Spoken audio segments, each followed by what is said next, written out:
વિચારો કે તમે મસ્ત એસી સ્ટાર્ટ કરીને રાતે સૂતા છો, રીલ્સ સ્ક્રોલ કરો છો, એવામાં અચાનક નેટવર્ક ગાયબ થઈ જાય છે. તમને એમ થાય છે કે વરસાદનો સમય છે ને એટલા માટે થઈને નેટવર્ક ગાયબ થઈ ગયું છે, થોડીક વાર પછી આવી જશે, તમે બાદમાં સૂઈ જાઓ છો. પરંતુ જ્યારે તમે સવારે ઉઠો છો ને ત્યારે પણ નેટવર્ક આવેલું નથી હોતું. તમને એમ થાય છે કે હજુ પણ કંઈક નેટવર્કનો ઇસ્યુ હશે, એટલા માટે થઈને તમે વાઈફાઈ કનેક્ટ કરો છો. પરંતુ જ્યારે તમે વાઈફાઈ કનેક્ટ કરો છો ને આ બાદ ધડાધડ અમુક મેસેજ આવવા લાગે છે. આ મેસેજ શું હોય છે ખબર છે? તમારા ખાતામાંથી કોઈકે પૈસા ઉપાડી લીધા હોય છે. પરંતુ કઈ રીતે? તમે તો કોઈને ઓટીપી નથી આપેલો, તમે કોઈ લિંક ઉપર પ્રેસ પણ નથી કરેલું, કોઈ લિંક ઓપન નથી કરેલી, તો કઈ રીતે કોઈ તમારા ખાતામાંથી આ રીતે પૈસા ઉપાડી શકે? આને કહેવામાં આવે છે સિમ સ્વેપ સ્કેમ. પરંતુ આ સિમ સ્વેપ સ્કેમ છે શું, કઈ રીતે થાય છે, એ જો તમારે જાણવું હોય તો ધ્યાનથી સાંભળજો. હું તમને એક વાત કહું.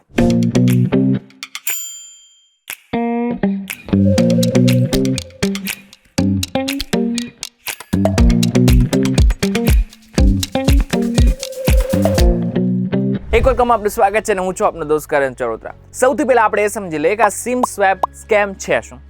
સિમનો મતલબ તો ખબર પડી ગઈ હશે, સિમ કાર્ડ.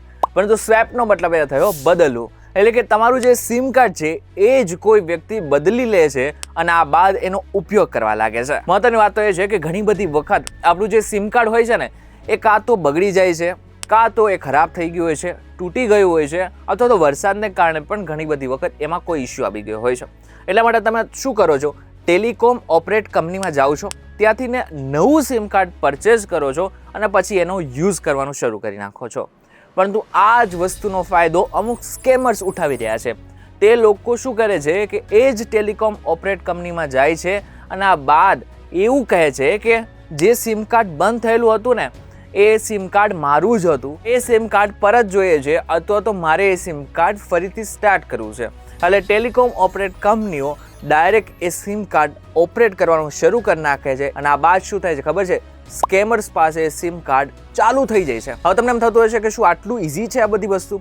તો આ ઇઝી થઈ ગયું છે, પરંતુ કઈ રીતે એ વસ્તુ આપણે આગળના સમયમાં એટલે કે આ જ વિડીયોની અંદર આગળ સમજવાના છીએ. એટલા માટે થઈને આ વિડીયો બિલકુલ સ્કીપ ના કરતા. હવે આપણે એ સમજી લઈએ કે આ જે સ્કેમર્સ હોય છે એની મોડસ ઓપરેન્ડી શું હોય છે, એટલે કે કઈ રીતના આખી વસ્તુઓ કરતા હોય છે, પ્રક્રિયા કઈ રીતના કરતા હોય છે. એમાં પણ અલગ અલગ વિભાગો છે, જેમાંથી સૌથી પહેલું છે એ ડેટા ચોરી કરે છે. સ્કેમર સીધો તમારા સિમ પર હુમલો નથી કરતો.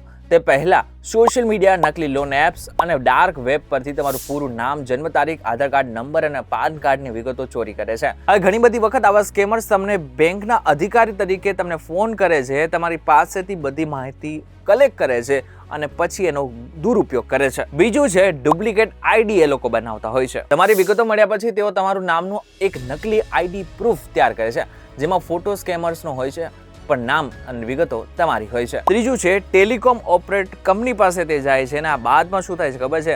એ તમારું આધાર કાર્ડ એની સાથે મેચ કરાવે છે અને આ બાદમાં એ સિમ કાર્ડ લઈ લે છે. તો બીજો એક મહત્વનો પ્રશ્ન કે પૈસા કઈ રીતના આપણા ખાતામાંથી ઉપાડી લે છે. હવે આને સીધી રીતે સમજીએ ને તો કોઈ પણ બેંકની એપ્લિકેશન હોય કે પછી કોઈ પણ એપ્લિકેશન હોય એની અંદર ઓટીપી આવતો હોય છે. હવે ઓટીપી છે એ કોના સિમ કાર્ડમાં આવે? જે સિમ કાર્ડ ચાલુ હોય. પરંતુ તમારું સિમ કાર્ડ તો એ વ્યક્તિએ સ્વેપ કરી લીધું છે, એટલા માટે થઈને એના મોબાઈલની અંદર જે તમારું સિમ કાર્ડ છે એ શરૂ થઈ જવાનું છે અને પછી જે પણ કઈ ઓટીપી આવશે એ એના ફોનમાં આવવાના છે. આ બાદમાં એ બેંકની જેટલી પણ એપ્લિકેશન છે એની અંદર જઈને ફોરગેટ પાસવર્ડ કરીને ડાયરેક્ટ એ તમારો પાસવર્ડ બદલશે અને બાદમાં ધડાધડ એ તમારા ખાતામાંથી પૈસા ઉપાડી શકે છે. તો હવે આનાથી બચવા માટે આપણે શું કરવાનું છે? જો અમુક એવા સાઇન્સ હોય છે કે જે તમારે હંમેશા યાદ રાખવાના છે કે આવું જો તમારી સાથે થાય ને તો થોડું સતર્ક થઈ જવાનું. જેમ કે સૌથી પહેલું, તમારા મોબાઈલની અંદર નો નેટવર્ક આવી જાય. તમને એવું લાગવા માંડે કે અચાનક શું થયું તમારા ફોનની અંદર, નો સર્વિસ, આવું કેમ બતાવવામાં આવી રહ્યું છે. જો 1 કલાકથી વધુ નેટવર્ક ન આવે તો સાવધાન થઈ જજો. બીજું છે અજાણ્યા મેસેજ કે નોટિફિકેશન. જો તમારા સિમ બંધ થયા બાદ ટેલિકોમ કંપની તરફથી એવો મેસેજ આવે કે your sim replacement request is received, જો તમે આવી કોઈ રિક્વેસ્ટ ન કરી હોય તો તરત જ એલર્ટ થઈ જાઓ. ત્રીજું છે વારંવાર રોંગ નંબરથી મેસેજ આવે.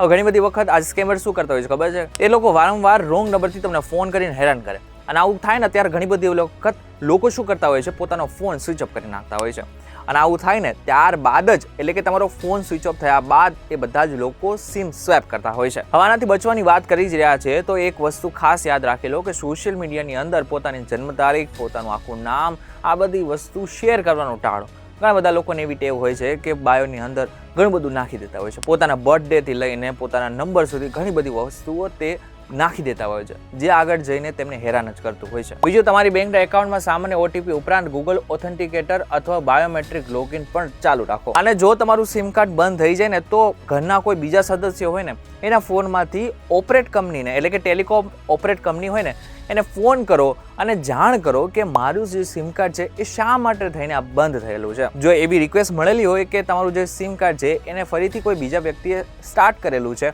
તો ચોક્કસથી ખાસ કરીને સાવધાન થઈ જજો અને એ સિમ કાર્ડ ડાયરેક્ટ બંધ કરાવી નાખજો. પણ જો આવો સ્કેમ તમારી સાથે થઈ ગયો છે તો તમારે ખાસ કરીને 1930 ઉપર ડાયરેક્ટ ફોન કરી નાખવાનો છે, જેથી આગળના સમયમાં તમારા જે પૈસા ગયેલા છે એ પાછા મળી શકે. ત્યારે તમે આજના વિડીયોમાં જાણી લીધું કે આ સિમ સ્વેપ સ્કેમ છે શું, કઈ રીતના થાય છે, એનાથી બચવા માટે તમારે શું કરવાનું છે. વિડીયો પસંદ આવે તો વિડીયો લાઈક અને શેર જરૂરથી કરજો તથા આવા જ ઇન્ફોર્મેટિવ વિડીયોઝ માટે PTV ડિજિટલ સાથે જોડાયેલા રહેજો.